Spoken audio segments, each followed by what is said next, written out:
डोळ्यांच्या त्रासावर एक सोपा पारंपरिक आयुर्वेदिक उपाय. चला जाणून घेऊया. डोळे लाल होणं, जळजळणं किंवा कोरडे पडणं या तक्रारी आजकाल खूप वाढल्या आहेत. पण यावर आपल्या प्राचीन ज्ञानात एक खूप सोपा आणि प्रभावी उपाय सांगितलाय.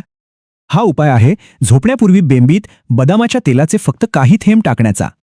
आयुर्वेदात याला नाभी चिकित्सा म्हणतात. यात बेंबीला शरीराचं एक मुख्य केंद्र मानलं जातं. पण बेंबीचा आणि डोळ्यांचा संबंध काय हे जाणून घेणं खूप इंटरेस्टिंग आहे.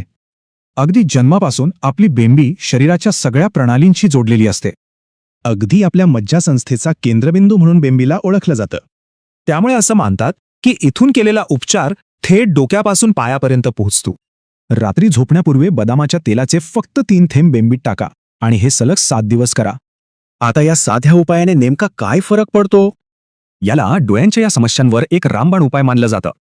म्हणजे विचार करण्यासारखी गोष्ट आहे की आपल्या शरीराचं केंद्रच आपल्या आरोग्याची गुरुकिल्ली आहे का?